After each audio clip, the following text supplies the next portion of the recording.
Paz para todos, seja muito bem-vindo ao canal. No vídeo passado falei sobre a história de Sansão e Dalila.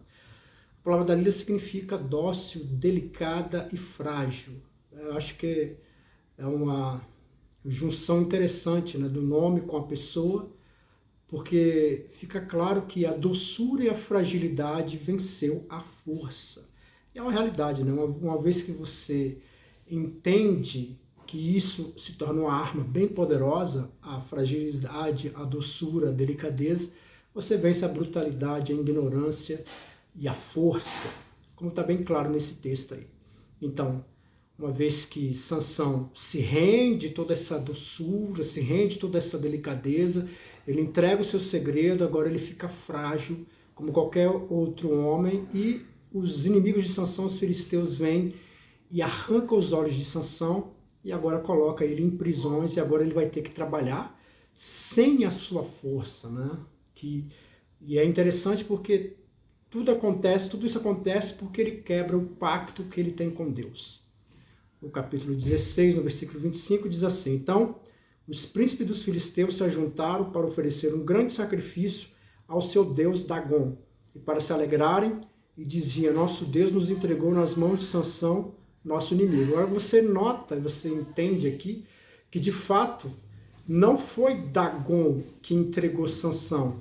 A verdade, o texto deixa claro que foi Deus, o próprio Deus, que entregou Sansão aos seus inimigos, simplesmente porque ele quebrou o seu voto, a sua aliança que ele tinha feito com Deus. Então, e esse é um ponto que eu acho interessante, porque, na verdade, o diabo ele não tem poder para decidir a tua vida em momento algum, como algumas pessoas, até algumas igrejas, né, no meu entendimento, com a má interpretação, elas interpretam que existe um opositor de Deus.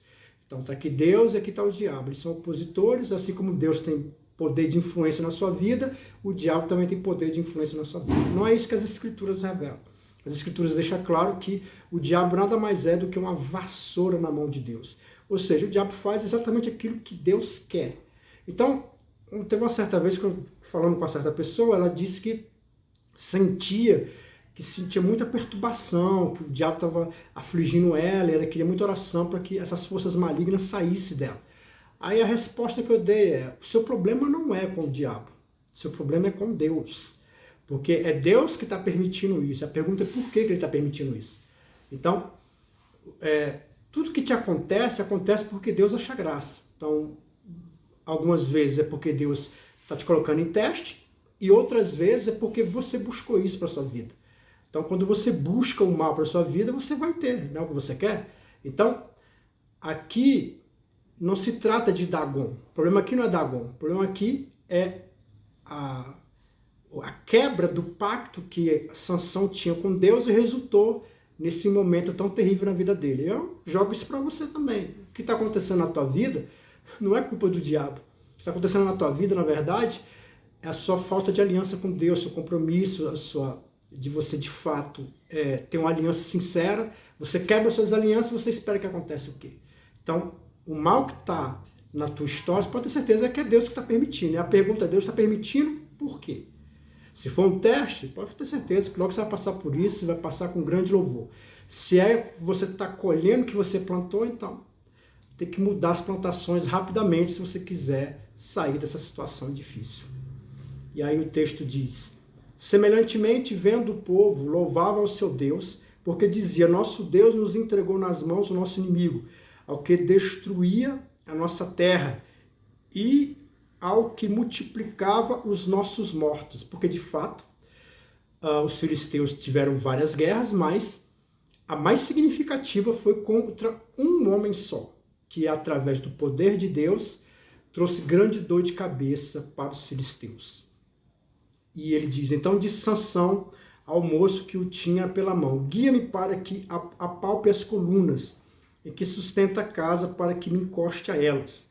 Ora, estava a casa cheia de homens e de mulheres, também ali estavam todos os príncipes dos filisteus, e sobre o telhado havia uns 3.000 homens e mulheres, que estavam vendo Sansão a brincar. Então, o ponto aqui é que eles queriam fazer uma festividade para comemorar a derrota de Sansão, porque Sansão ele foi essa dor de cabeça para os filisteus, mas agora, segundo o entendimento deles, o deus Dagon entregou Sansão na mão deles, e agora esse Dagon merecia toda uma festa e júbilo por tal façanha.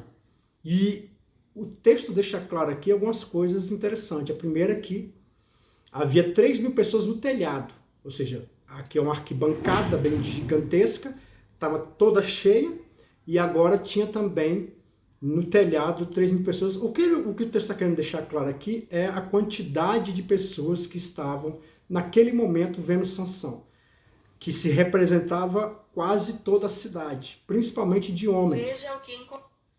Principalmente de homens. Então, ele diz assim, então Sansão chamou ao Senhor e disse, Senhor Deus, peço-te que te lembres de mim e fortaleça-me agora só esta vez.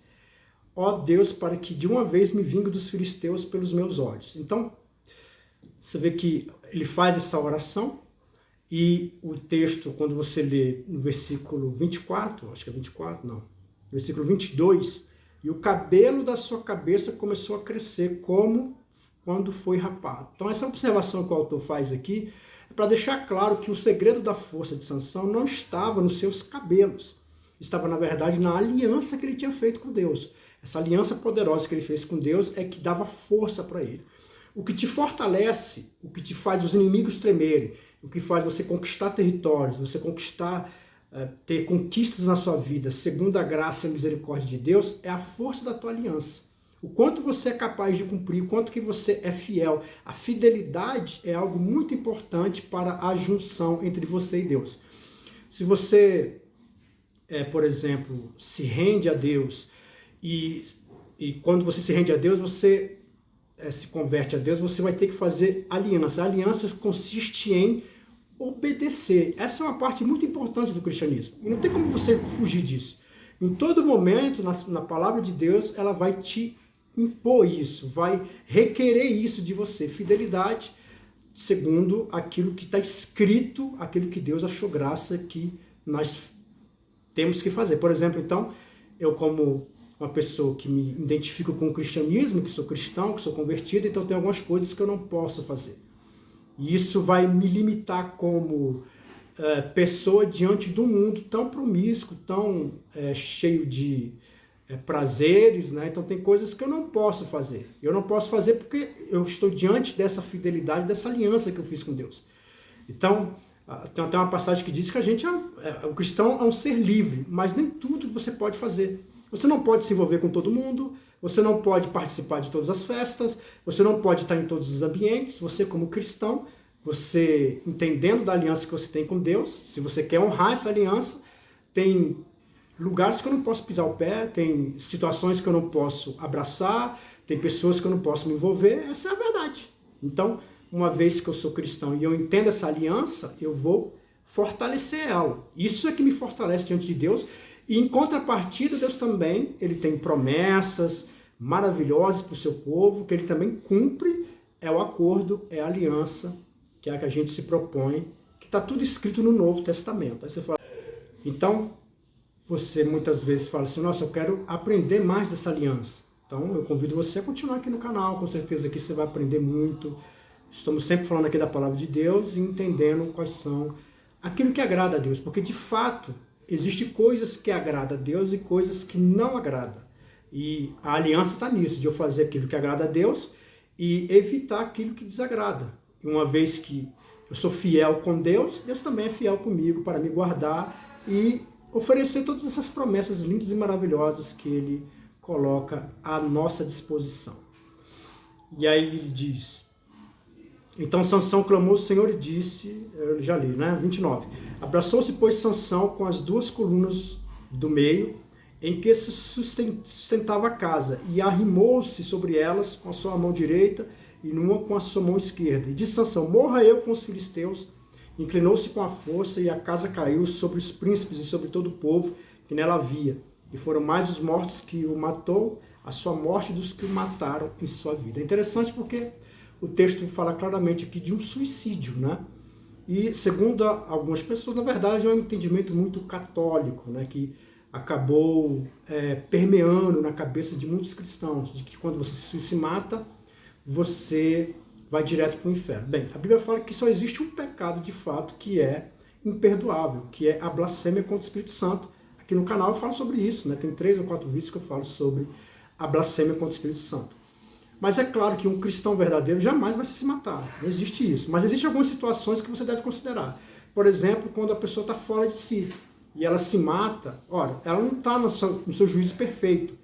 Então, é uma coisa que tem que se considerar. Outra coisa é a morte heróica, né?